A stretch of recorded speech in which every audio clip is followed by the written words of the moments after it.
Bismillahirrahmanirrahim. Alhamdulillahi rabbil alamin wa bihi nasta'in ala umurid dunya waddin. Wassalatu wassalamu ala asyrafil anbiya wal mursalin sayyidina wa habibina wa syafi'ina Muhammadin al-amin wa ala alihi wa sahbihi wa tabi'in wa man tabi'ahum bi ihsan la yaumiddin, amma ba'd. Qala al-musannif Hujjatul Islam Abu Hamid Muhammad bin Muhammad al-Ghazali rahimahullah wa nafa'ana bih wa bi'ulumih. Masih doa ketika hendak guring yang diajarkan Rasulullah, yang diriwayatkan oleh Al-Imam Al-Ghazali dalam kitab beliau Bidayatul Hidayah. Allahumma antal awwalu falaysa qablaka syai' wa antal akhiru falaysa ba'daka syai' wa antal zahiru falaysa fawqaka syai' wa antal batinu falaysa dunaka syai'. Ya Allah, Engkaulah yang permulaan, maka tidak ada sesuatu sebelummu. Artinya Allah tuh pamulaan nang kadada beawal. Karena itu sidinlah nang bujur-bujur nang di bangaran al-awwal, maha pamulaan. Amun Allah Ta'ala itu bab ada awalnya, berarti nang sebelum Allah tuh panang pamulaan ngarannya. Jadi artinya Allah Ta'ala itu pamulaan nang kadada beawal. Dan Engkaulah yang akhir, maka tidak ada sesuatu selepasmu, tidak ada sesuatu sesudahmu. Artinya Allah Ta'ala itu mengarang sidin al-akhir, maksudnya sidin yang bujur-bujur terakhir tuh kadada baakhir sidin, nang kadada berkesudahan. Amun Allah Ta'ala itu berkesudahan, misalnya Allah Ta'ala itu mati tahun 5.000, tahun 10.000, berarti imbahnya Pak, itulah nang akhir, lain Allah ngarannya. Dan Engkaulah yang zahir, maka tidak ada sesuatu di atasmu. Jadi di antara ngaran Allah Ta'ala itu Az-Zahir, yang maha nampak. Maha nampak. Kadada nang lebih nampak dari Allah. Ibarat nang pa atas, ibarat nang betumpang tulah nang pa atas anu nang kalihatan.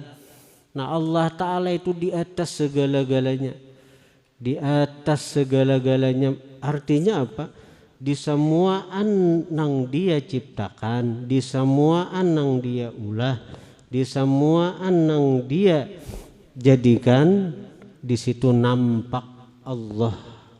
Nampak Allah bagi orang nang mata hatinya terbuka, bagi orang nang mata hatinya kada picak, bagi orang nang mata hatinya disinari dengan cahaya Allah Subhanahu wa Ta'ala.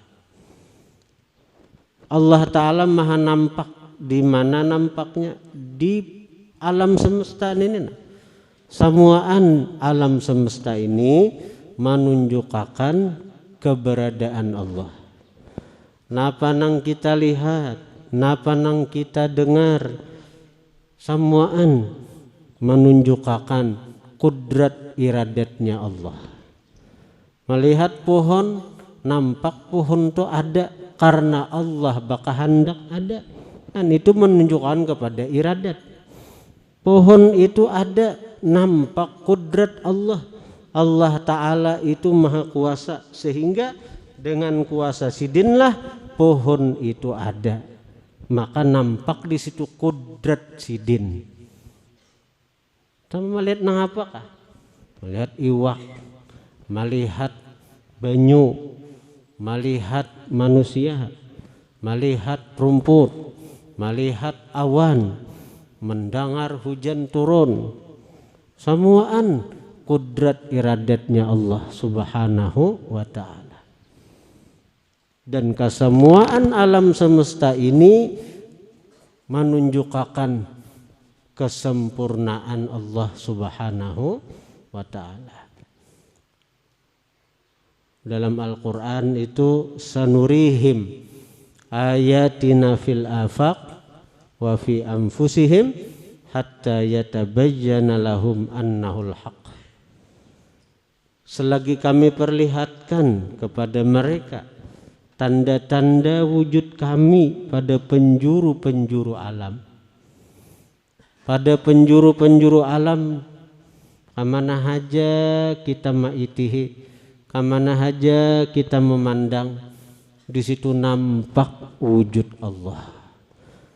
Wa fi anfusihim, dan pada diri mereka pun, kalau kita hakun melihat ke diri kita, nampaklah wujud Allah, nampak keberadaan Allah. Hatta yatabayyana lahum annahul haq, sehingga nyata bagi mereka, orang-orang yang hatinya terbuka, orang-orang yang mata hatinya disinari cahaya iman, cahaya yakin, nampak bagi mereka annahul haq, bahwasanya Allah lah al-haq, nang bujur-bujur ada, nang lain ada diada-akan aja, nang lain ada kisahnya aja ada. Dan engkaulah yang batin, maka tidak ada sesuatu di bawahmu. Artinya Allah Ta'ala itu ngaransidin al-batin, maha tersembunyi. Ada yang lebih tersembunyi daripada zat Allah. Rasulullah itu orang yang paling ma'rifat dengan Allah. Tetap Rasulullah itu kada mengenal Allah dengan sebenar-benar kenal. Karena Allah Ta'ala itu zat nang kadada ujungnya. Allah Ta'ala itu zat nang kadada batasnya. Allah Ta'ala itu zat yang kada kawa dihinggakan. Rasulullah itu ma'rifat sidin selalu bertambah sampai sekarang. Dalam Al-Quran, walal akhiratu khairul laka minal ula. Ujar ulama ahli sufi menafsirkan ayat itu, walal akhiratu, sungguh masa yang tadudi, masa yang akhir, terlebih baik bagi engkau wahai kekasihku Muhammad, minal ula, daripada masa nang pertama. Rasulullah itu di jam 7 lebih baik daripada jam 6 karena ma'rifat sidin bertambah. Ketika naik ke jam 8, Rasulullah lebih baik lagi daripada jam 7 tadi karena ma'rifat sidin terus bertambah. Dan seperti itulah terus Rasulullah sampai sekarang. Ma'rifat sidin kepada Allah selalu bernaik, selalu bertambah. Kedudukan sidin di sisi Allah selalu tambah dekat. Martabat sidin di sisi Allah selalu bertambah tinggi sampai sekarang. Padahal Rasulullah itu pernah melihat zat Allah. Namun tetap Allah Ta'ala itu kada bisa dikenali dengan sebenar-benar kenal kecuali hanya Allah sendiri. Kada denang kenal akan zat Allah dengan sebenar-benarnya kecuali hanya Allah saurangan. Hanya Allah. Itu. Allahumma anta khalaqta nafsi wa anta tatawaffaha laka mamatuha wa mahyaha in amattaha faghfir laha wa in ahyaitaha fahfadhha bima tahfazu biha ibadakas salihin Allahumma inni as'alukal afwa wal afiyah. Ya Allah, Engkaulah yang menciptakan diriku. Jadi nangaran kita ni maakui Allah nama ulah kita. Sarahkan ke Allah Ta'ala. Diri nang ini, nang kaya apakah kehendak sidin? Nang kaya apakah keinginan sidin? Ridha. Jangan kada ridha. Allah Ta'ala sarik. Bila kada ridha lawan takdirku je Tuhan, cari Tuhan lain pada dia kok. Malam yarda bi qada'i falyatlub rabban siwa'i. Siapa kada ridha dengan takdirku, cari Tuhan selain aku. Jadi ngaran kita nang ini artinya ulahan Tuhan, napa nang kehendak Tuhan, ridha. Dan Engkau pula yang berkuasa mematikannya, maka terserahlah kepadamu untuk mematikannya atau menghidupkannya. Jikalau Engkau mau mematikannya, maka ampunkanlah baginya.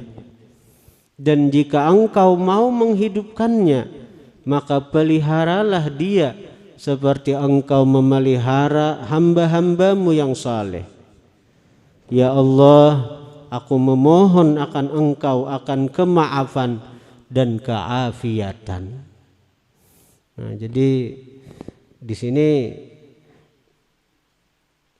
kada lupa dibuat doa yang sangat penting, yaitu doa minta afiat. Afiat itu toh secara maknawi kita sering menyebut sihat wal afiat ya. Sihat wal afiat.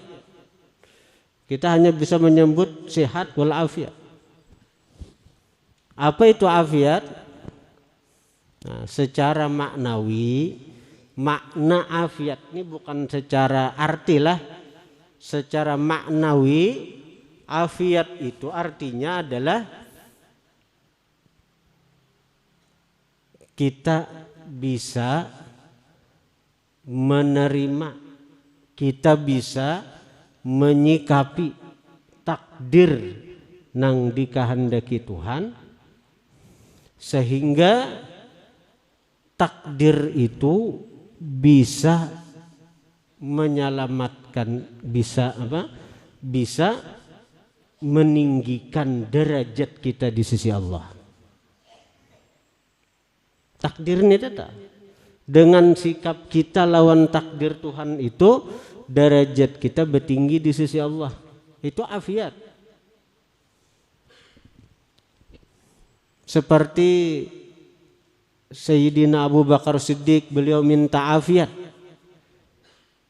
Ternyata beliau mati diracuni orang. Nah, tapi Sidin bisa menerima takdir itu. Kenapa? Karena Allah tahu, Allah sudah memutuskan Sayyidina Abu Bakar Siddiq ini bila di surga cagaran tak kumpul Rasulullah, cagaran dikumpulakan Allah dengan Rasulullah. Sementara amal ibadah Sidin belum mencapai untuk itu. Nah, lalu ditakdirkan Tuhanlah Abu Bakar Siddiq mati dengan diracun. Itu terakhir sudah tak. Akhirnya apa? Abu Bakar Siddiq meninggal dunia dalam keadaan diracun tadi. Apakah Siddiq ada minta afiat? Minta afiat benar, minta afiat benar. Sayyidina Umar bin Khattab, beliau minta afiat. Minta afiat. Ternyata Sidin mati dibunuh. Sayyidina Utsman bin Affan minta afiat. Ternyata beliau pun mati dibunuh. Bahkan ditikam dari belakang haratan Sidin mengaji. Haratan Sidin mengaji. Sidin kan dikepung istana Sidin nang itu oleh pasukan pemberontak. Lalu akhirnya apa? Di antara urana mengapuni kada sabar masuk ke istana. Ketika Sidin Utsman sedang mengaji, tusuknya belakang Sayyidina Utsman, dari ditusuknya. Akhirnya Sidin meninggal dalam keadaan berpuasa haratan membaca Al-Qur'anul Karim. Apakah Sidin ada minta afiat? Minta afiat. Ternyata beliau mati dalam keadaan terbunuh. Sayyidina Utsman Sidin didatangi Rasulullah sebelumnya nita. Ujar Rasulullah, wahai Utsman, ikam hendak buka di dunia hajaka atau ikam hendak buka lawan aku di surga? Ujar Utsman, pian melihat sudah kayak apa orang lawan ulun wahai Rasulullah. Ulun hendak buka lawan pian haja di surga. Akhirnya menjelang maghrib Sayyidina Utsman dibunuh oleh pemberontak itu. Sayyidina Ali, beliau menantu Rasulullah, kesayangan Rasulullah, bahkan dang sanak angkat Rasulullah, minta afiat. Ternyata meninggal pun dibunuh juga. Jadi afiat itu diarti keselamatan lain artinya keselamatan. Maka juga minta afiat, saya kira selamat. Ada afiat itu lebih dalam sebenarnya maknanya, yang secara maknawi arti afiat itu adalah kita bisa menerima takdir Tuhan, apapun takdir itu, dan yang dengan takdir itu kita mendapatkan derajat yang tinggi di sisi Allah Subhanahu wa ta'ala. Hadirin hadirat yang dirahmati Allah, takdir Tuhan itu ada 4. Dalam 24 jam itu takdir Tuhan ada 4. Kadada nang kelima ada. Takdir Tuhan itu ada 4 dalam 24 jam. Jadi kalau kita bisa menyikapi dengan tepat takdir itu, maka kita dapat afiat. Maka kita afiat yang kita minta terus. Allahumma inni as'alukal afwa wal afiyah. Ya Allah, aku minta kemaafan Engkau, keafiatan dari Engkau. Nang kita minta wa'afini wa'fu anni. Dalam duduk antara dua sujud, wa'afini wa'fu anni. Afiatkan aku, wa'fu anni, maafkan aku. Nyaman bila diafiatkan Tuhan, kita bisa menyikapi takdir nang dikehendaki Tuhan lawan kita. Dan setiap kita berbuat maksiat, Tuhan memaafi kita. Nyaman benar ini, wa'fu anni, maafkan aku. Ada kawapang terus kita bisa menyikapi dengan bujur takdir itu. Kadang-kadang ngaran kita manusia ini bisi nafsu, kadang-kadang kita salah menyikapinya. Di saat nafsu berkuasa, akal tertutup, lalu akhirnya kita kadang-kadang menyikapi takdir itu. Berarti kita di jalur nang salah nih. Wa'fu anni, maafkan daripadaku. Itu sambungan doa itu kan. Wa'afini wa'fu anni. Dua ini tuh bila kabul, wa'afini wa'fu anni. Jadi yang pertama takdir itu adalah takdir taat. Takdir taat. Alhamdulillah kayak kita nih ditakdirkan Tuhan saat ini nih, kawa membaca salawat, kawa membaca zikir, kawa membaca qasidah puji-pujian untuk baginda Nabi, kawa menuntut ilmu, dan hadir di majelis salawat, hadir di majelis zikir, hadir di majelis ilmu. Itu adalah anugerah yang teramat besar nang Allah berikan kepada hamba-hambanya. kada samuan orang kawan itu. Hadir ke majelis ilmu aja pahalanya seperti sembahyang 1000 rakaat sunat. Apalagi hadir ke majelis zikir, pahalanya seperti orang yang duduk sama majelis dengan Allah. Hadir ke majelis salawat seperti duduk sama majelis dengan Rasulullah. Ayo. Apalagi ini tuh digabung menjadi satu. Ada zikir, ada salawat, ada ta'lim ilmu. Ini adalah anugerah Allah. Tapi bila kita kada bisa mensikapi anugerah ini, jadi bencana ini kada afiat. Kada afiat ini. Kada meninggikan derajat kita di sisi Tuhan. Malahan bisa membuat kita terperosok ke lembah kehinaan. Menjadi orang yang dimurkai Allah, menjadi orang yang dibenci Allah. Ketika kita kada ingat bahwa kita nang ini kawa hadir ke majelis zikir, ke majelis salawat, ke majelis ilmu adalah anugerah dari Allah. Nah itu kita kada bisa menyikapi ngarannya. Kada ingat di anugerah Allah, kada ingat di nikmat Allah, kada ingat di pertolongan Allah. Akhirnya apa? Jadi sombong, jadi ujub, jadi ria. Itu kada afiat. Ada afiat nih tuh. Malahan inya dengan sebab taatnya tadi menjadi hamba nang ujar Allah, thumma radatnahu asfala safilin.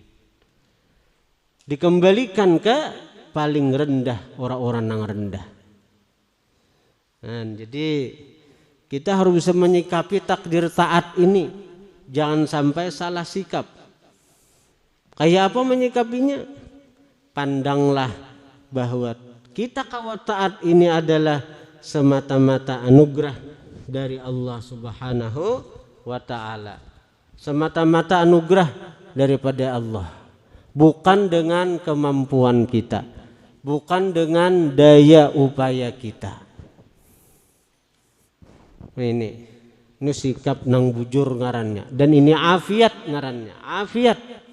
Insyaallah takdir taat ini akan meninggikan derajat kita di sisi Allah Subhanahu wa ta'ala.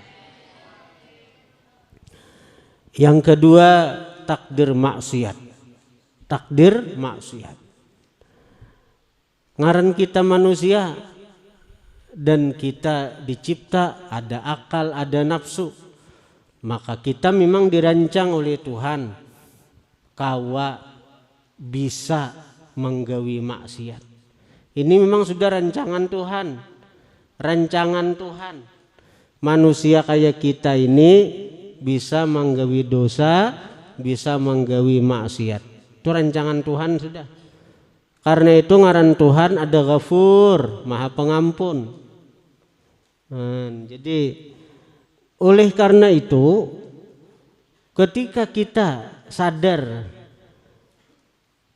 bahwa kita ditakdirkan Allah menggawi maksiat, menggawi dosa, kita ridha karena memang ini sudah ketentuan Tuhan.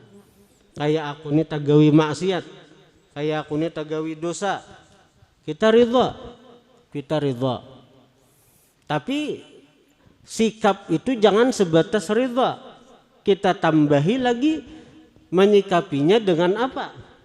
Dengan minta ampun kepada Allah, dengan taubat menyesal atas apa yang kita lakukan. Menyesal itu memandang maksiat itu terbit dari perbuatan kita. Adapun ridha timbul karena memandang itu adalah takdir Allah Ta'ala. Lah, hati-hati nih. Tagawi kita maksiat, memandang ini sudah ketetapan Allah, kehendak Allah kita ridha. Tapi memandang ini adalah gawian kita, perbuatan kita, kita istighfar, minta ampun lawan Tuhan. Kita sesali kita tagawi dosa. Nah, bila kau menyikapi semacam itu, maka takdir maksiat itu akan menjadi sesuatu yang membuahkan cinta Allah kepada kita. Kita maksiat, kita istighfar minta ampun, kita tobat kepada Allah, maka takdir maksiat itu akan menjadi afiat ngarannya. Dia akan meninggikan derajat kita di sisi Allah. Malahan seberapa banyak dosa yang timbul dari maksiat itu diganti Allah dengan pahala. Orang maksiat dapat dosa 1 juta misalnya, lalu inya tobat, bujur tobatnya, Allah ganti, di samping dosanya Allah hapus, Allah beri pahala sebanyak dosa yang telah dihapuskan Tuhan tadi.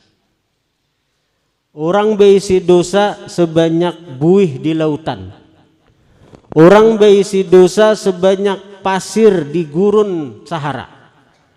Dia minta ampun kepada Allah. Allah ampuni dosa-dosanya.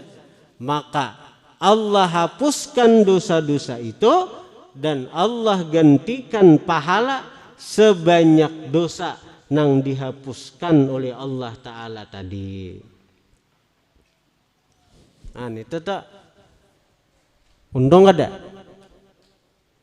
Illa man taba wa amana wa amila amalan shaliha faulaika yubaddilullahu sayyiatihim hasanat. Faulaika yubaddilullahu sayyiatihim hasanat. Mereka itu Allah ganti dosa dengan pahala. Jadi orang tobat itu Allah ganti dosa dengan pahala. Nah, itu ngarannya afiat, ngarannya ini menggawe maksiat tapi itu afiat. Karena apa? Maksiatnya menjadi sarana untuk meninggikan derajatnya kepada di sisi Allah Subhanahu wa ta'ala.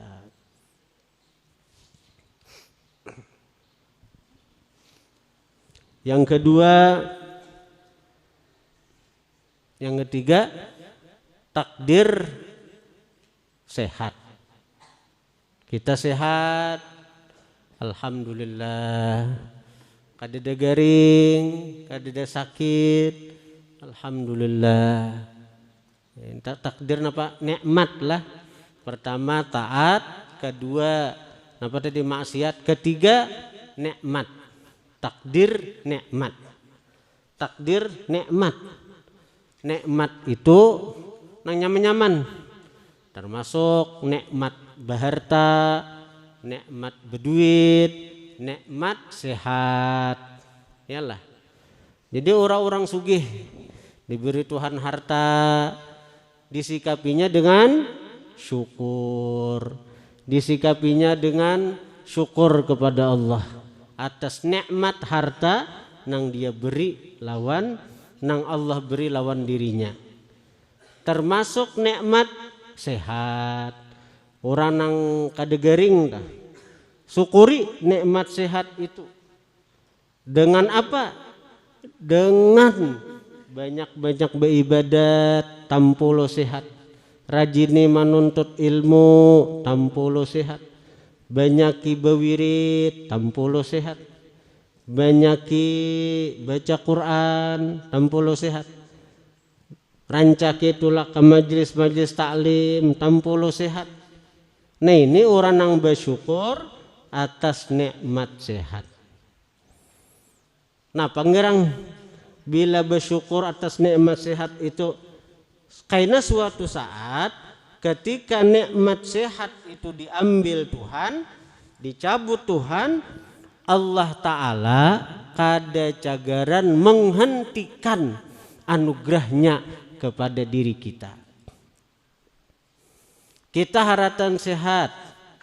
Kita haratan sehat. Baca Quran sahajus. Itu bersyukur ngarannya. Lalu garing, dicabut Tuhan nikmat sehat itu. Allah kada akan menghentikan anugerahnya, memberikan pahala kepada kita ketika kita garing itu. Nah, Allah tetap memberikan anugerahnya kepada kita. Walaupun ketika nikmat sehat itu dicabutnya, kita kada kau lagi beramal beribadat sebagaimana kita waktu sehat itu. Main untungnya orang nang waktu sehat itu cangkal beramal, cangkal beribadat. Waktu sehat rajin tulah ke majelis ilmu, kasih nih, kasih itu, kemana-mana. Begitu dicabut Tuhan nikmat sehat, kada kau lagi tulak seminggu, setengah bulan, sebulan, kada kawa. Nah, tetap diberi Allah pahala sebagaimana yang Allah berikan ketika inya sehat, ketika inya kawa melakukan ibadah-ibadah itu. Nah, karena itu tampolo sehat, rajini beramal, beribadat. Nah, itu afiat ngarannya. Orang dapat sehat, afiat. Karena dengan nikmat sehatnya dia mendapatkan martabat nang tinggi di sisi Allah Subhanahu wa taala. Kemudian lagi nikmat yang keempat, nikmat takdir yang keempat. Kemudian takdir yang keempat, yang pertama tadi takdir taat, yang kedua takdir maksiat, yang ketiga takdir nikmat, yang keempat takdir apa artinya bala ujian, bala atau ujian. Kalau yang ketiga takdir nikmat, yang ini takdir bala ujian. Kita diuji Tuhan fakir, kita diuji Tuhan karena musibah, kita diuji Tuhan karena penyakit. Nah, ini ujian-ujian, kayak apa kita menyikapi sekira ujian-ujian itu menjadi afiat, meninggikan derajat kita di sisi Allah. Meninggikan derajat kita di sisi Allah kayak apa? Sikapilah dengan sabar. Sikapilah dengan sabar. Ketika fakir, sabar. Ketika kada berduit, sabar. Ada kawai, kada sabar, ada jadi duit juga. Kalau bila kada sabar, amuk timbul datangan duit, ada juga kan. Daripada artinya sudah kada berduit, amuk pulang tambah sakit, baik ridha baik sabar. Nyata Tuhan sayang lan orang sabar nito. Innallaha ma'as sabirin, innallaha yuhibbus sabirin. Allah cinta orang sabar. Jadi artinya ketika kita diuji Tuhan, baik ujian sakit, ujian fakir, ujian garing, kita sikapi dengan sabar. Maka orang sabar itu akan ditinggikan derajatnya oleh Allah Subhanahu wa taala. Hadirin hadirat yang dirahmati Allah Subhanahu wa taala. Banyak orang-orang yang mencapai martabat yang tinggi di sisi Allah lewat bala ujian ini. Lewat nang takdir nang keempat nih, bala ujian. Bahkan guru-guru kita sidin itu ketika kena penyakit mereka berkata marhaban bi syi'aris shalihin. Selamat datang dengan tanda orang-orang saleh. Almarhum guru sekumpul sidin diuji Tuhan macam-macam penyakit. Sidin diuji Tuhan macam-macam penyakit. Bahkan penyakit sidin itu sampai mengharuskan sidin cuci darah. Nang asalnya sebulan sekali menjadi setengah bulan sekali, menjadi seminggu sekali, menjadi saban hari. Ujian sidin dah. Belum lagi penyakit-penyakit lain. Belum lagi penyakit-penyakit lain. Imam Syafi'i, beliau diuji Tuhan dengan macam-macam penyakit. Sampai-sampai penyakit Imam Syafi'i itu sidin berisi ambiyin atau bawasir. Bawasir ada semacam sesuatu yang sangat mengganggu andaknya di dubur itu. Dan itu sangat sakit nih. Warna ambiyin tahu. Imam Syafi'i itu tetap mengajar sidin, kada ampih belajar tuh. Kada ampih mengajar. Kebanyakan guru-guru memang ada penyakit itu karena banyak duduk, olahraga kurang. Olahraga kurang. Banyak duduk. Akhirnya apa, Imam Syafi'i itu sidin duduk di kursi. Di kursi itu di bawahnya itu di bawahnya tuh ada batanai baskum untuk untuk mananai darah nang keluar dari dubur Imam kita Syafi'i. Jadi Imam Syafi'i itu belajaran di kursi. Kursi itu model nang balubang, kemudian nang kursi orang bahari itu nang betale, di bawah itu ada baskom. Jadi belajaran di situ, jadi titikan darah di baskom tok keluar dari dubur sidin. Tatap mengajar sidin, disyukuri sidin aja. Disyukuri sidin. Buktinya sidin kada ampih mengajar, kada ampih belajaran, tetap belajaran. Kayak apa Imam Syafi'i? Sampai seitu parahnya penyakit sidin tuh. Sehingga apa? Dalam kitab Bujairimi itu dikatakan Imam Syafi'i itu kada meninggal dunia sehingga diangkat menjadi wali kutub. Dengan sebab apa? Bukan dengan banyak beribadat, bukan dengan banyak wirid zikir, tapi karena banyaknya sidin menyandang bala ujian, dan itu disikapi dengan sabar. Disikapi dengan sabar. Jadi banyak orang-orang ulama-ulama besar kita yang memperoleh martabat yang tinggi di sisi Tuhan karena sabar ketika menerima ujian Tuhan. Men kayak kita nih diuji Tuhan hanya sedikit sudah bakal kasa. Kada apa-apanya kita nih lawan orang. Ada apa-apanya. Ulun nih disuruh dokter bermasker. Dokter menyuruh masker. Karena takana ada penyakit yang bisa menularkan ke orang lewat udara. Jadi dokter ada nang dalam dirinya ada penyakit nih lewat penularannya lewat udara. Nah kasihan santri-santri kalau jadi itu disuruh bermasker padahal apa masker nih itu kan mujurakan ke masker juga. Memikirkan penyakit ini hendak libur itu harus majelis nih.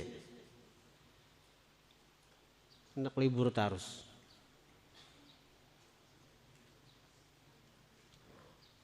Gula darah ada bampian kada minum obat gula darah nih.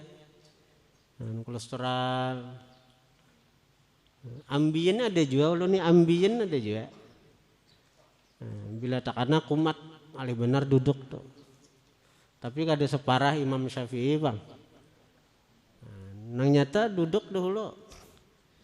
Belajaran mulai santri hari-hari pun habis subuh, habis maghrib, majelis 4 kali, malam Kamis, hari Jumat, malam Ahad, pagi Ahad. Olahraga kurang. Jadi hanya berpengaruh ke kesehatan bagian bawah nang ini. Tapi ada apa-apa Bang juga memikirkan orang bahari belajar bersyukur, belajar bersyukur. Kada kawa syukur, belajar bersyukur. Ini masih belajar kayak apa orang bersyukur, kayak apa orang bersabar. Jadi sebenarnya beban santri itu nang turun-turun belajaran tuh, nah saya kira beban santri tahu. Kita tuh kadang-kadang tuh ada nang dipaksakan turun sagan malah jadi santri tuh. Nah, kasihan santrinya bila parai kalau menangis.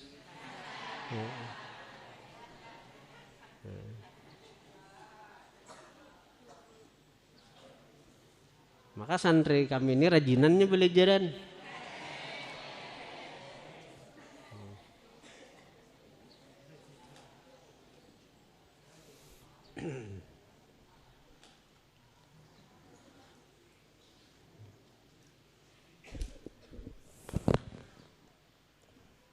Jadi memikirkan penyakit hendak libur, hendak. Tapi kita belajar sekali lagi, kita beretaan.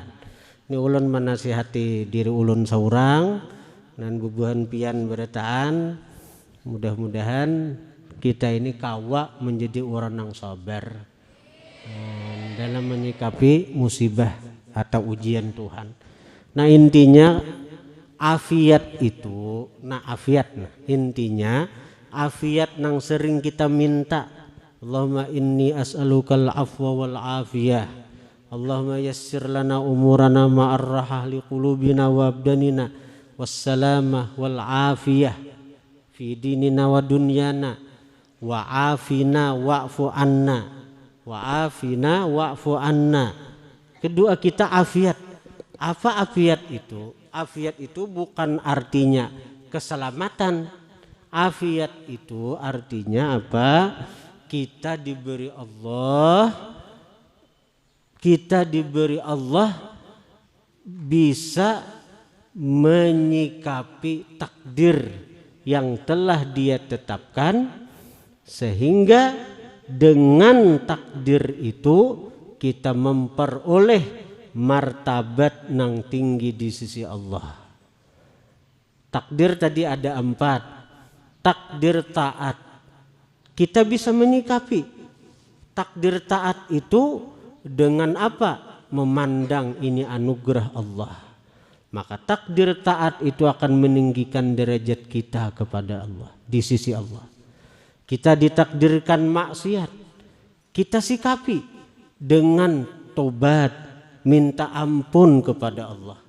Maka takdir maksiat itu akan meninggikan derajat kita di sisi Allah. Bahkan Allah akan memberikan pahala kepada kita sebanyak dosa nang timbul daripada maksiat yang kita kerjakan. Takdir apalagi? Takdir nikmat. Kita ditakdirkan Tuhan dapat nikmat.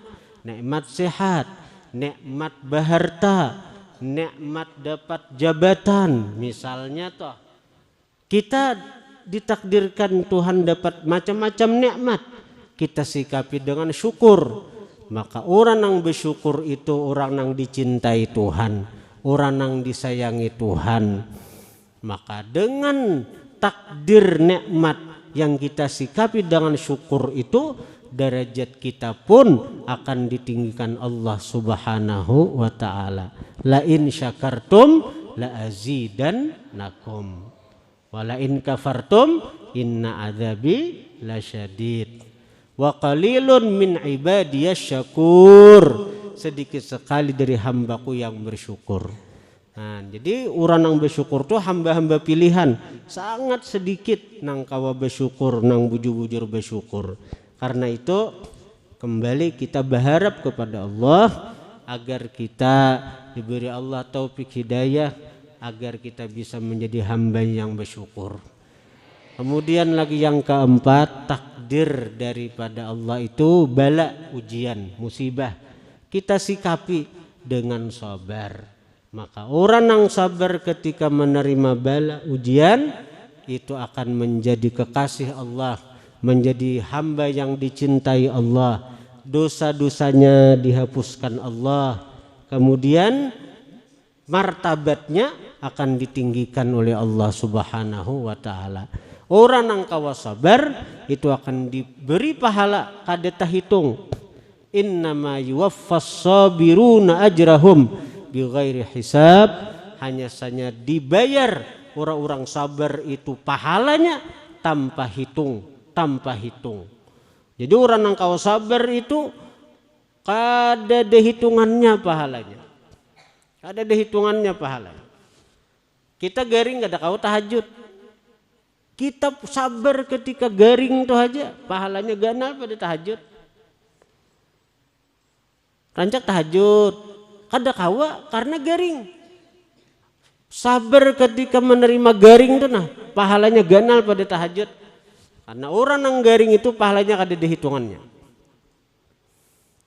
Kita rancak baca Quran sahajus, garing kada baca Quran. Pahala sabar menerima garing itu ganal pada pahala membaca Quran. Innama yuwaffas sabirun ajrahum bighairi hisab. Jadi itu hebatnya orang-orang sabar tuh. Wa basyiris sabirin, berikan kabar gembira orang-orang yang sabar. Orang yang sabar itu pasti akan dapat kegembiraan, pasti akan dapat anugerah di balik kesabarannya ini. Di balik kesabarannya itu dia akan dapat anugerah Allah Subhanahu wa ta'ala. Kita dapat musibah, kita sikapi dengan sabar, maka di balik musibah itu ada nikmat yang akan datang kepada kita. Nah, apakah hadangiha? Nah, jadi kada gampang sabar tuh. Nah, jadi kita belajar jadi orang sabar. Berharap lawan Tuhan mudah-mudahan kita kawa menjadi orang yang sabar. Jadi ya nang apa angka kita nih bungin nih Riyadul Muhibbin 292 itu 292 itu maknanya sabar. Nah, sat itu 90, ba itu 2, ra itu 200. Sabrun, sat itu 90, hitungan angka jumaliknya itu nah orang berhitung aksaran itu. Sat itu 90, ba itu 2, ra itu 200, jumlahnya 292, 292. Sabrun artinya sabar. Ada guru itu 232 kabir. Kabir itu 232. 232. Kenapa? Karena guru itu orang besar, ilmu sidin besar, kealiman sidin besar, amalia sidin besar, ibadah sidin besar, majelis sidin besar, samuan besar, cucuk haji sidin kabir besar. Ada kayak kita nih bersabar ya dulu. Jadi tapi bila sabar, wa basyiris sabirin, berikan kabar gembira orang yang sabar. Innama yuwaffas sabirun ajrahum bighairi hisab. Itu. Kalau kabir itu kan kap itu 20, ba itu 2, ya 10, ra 200, jadi 232. Hitungan aksaranya tuh. Jadi 232 kabir tuh. Kemudian Allahumma aiqidni fi ahabbis sa'ati ilaik wasta'milni bi ahabbil a'mal ilaik. Wallahu a'lam.